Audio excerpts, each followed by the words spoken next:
All right, let's bring in host of the Tudor Dixon podcast and former Michigan gubernatorial candidate, Tudor Dixon. Tudor, thank you so much for being here. Really interested in getting your perspective on this because this is a different race than we've seen before. The Democrats in Michigan calling for Biden voters to say they're uncommitted because everybody there is unhappy with how he's handling the tension in the Middle East. But yet, I believe it was in the ice cream shop with Seth Meyers. He's talking about a ceasefire, pandering to these voters.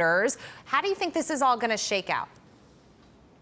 Well, that's exactly right. And I think that the voters know that that was pandering. But it's an interesting situation here in the state of Michigan because in 22, the Arab voters, our Muslim voters, were not happy with Democrats as it was. They're not happy with the progressive line. However, obviously, October 7th has changed everything. And now you have them really questioning whether or not they want to support Biden at all. That does not mean that they will come over to the Republican side. And that does not mean that they will continue to feel this way in the general. And that's what I think we have to keep in mind. This is the primary. This is a big statement. You've got Rashida Tlaib wanting to show that she has control, that she can make Biden do what she wants. When it comes to the general, everything could be different. And so I've been warning Republicans on the ground. You think that we've got this in the bag because you're like, oh gosh, this is like 200,000 votes that they'll lose. Do not rest on your laurels and think you don't have to have a ground game. We still have to be out there. Let's switch to the Republican side, where Donald Trump leads Nikki Haley, the last poll that we could see before the actual primary, by 57 points. What do Michiganders think about her run? I mean, do they think that it's votes wasted, money wasted? Well, I've heard a lot of people on the ground, certainly, that have said, you know, it's time to step out. And I think that up until this week, she had continued to receive the funds. She felt like she could keep going. But now she's starting to get that call that DeSantis got from donors that are saying, OK, it's getting obvious. You need to step out of the race. So I think that there's not many more days left in the Haley campaign. And I think you're going to see that reflected in the numbers today in Michigan.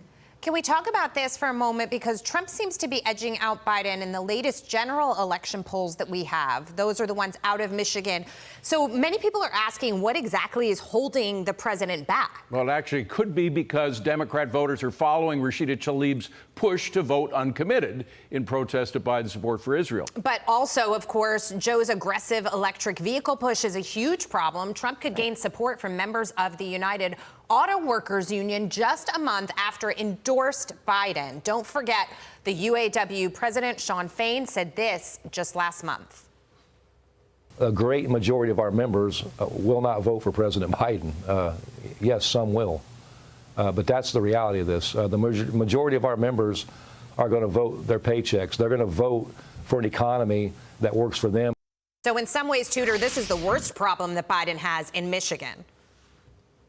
It's a serious problem in the state of Michigan because, as you've seen in the last couple of years, you've seen these automotive manufacturers going to states like Kentucky, to Tennessee. They're going to friendlier states. They're going to Indiana. They're not choosing to put their automotive factories or their battery factories in the state of Michigan. And Biden didn't really help Gretchen Whitmer get any battery factories in the state of Michigan either. And so she is in a really tough spot. She wants to continue in politics. Right now, she's pushing people to get out the vote. She's been really working hard on this primary. She knows if she loses Michigan, it's game over for Gretchen Whitmer. But those auto workers are definitely not a fan of Gretchen Whitmer right now because they've seen their jobs leaving. They've seen their taxpayer dollars go to a lot of these factories. Ford just got a lot of money to bring in another battery factory, and now it's going to be a third of what they said it was going to be. So auto workers are actually saying, what is going on in Michigan? Do we have any benefits here? And Donald Trump is sounding a lot like he did in 2016. Right. It's exactly what we wanted, and our life was a lot better then. Well, and you know, it goes into the fact that there's this big realignment in the Democratic Party or in the United States as a whole among voters, where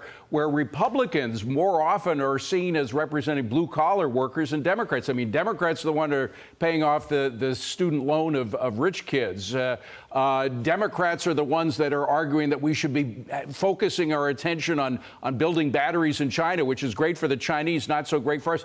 Even the Teamsters now are beginning to wonder. We had similar comments. The president's going to be meeting with the Teamsters president, Sean O'Brien, on March 12th. He just announced that. But once again, how many of those migrants that are coming in across the border could drive trucks and take jobs away from some of the Teamsters themselves? So there's this big realignment about who the Democrats represent and whether they've lost the blue-collar workers.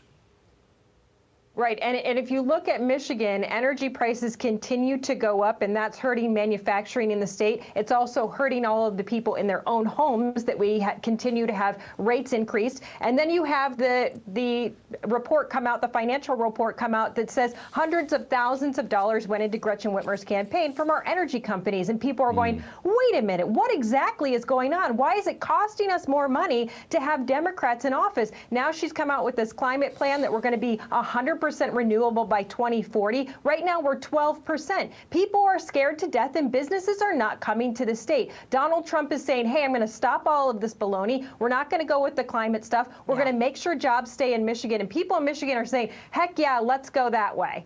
That's what's resonating with voters right now. So we're going to continue to watch this tonight. Tudor, thank you so much for being here. Thank you.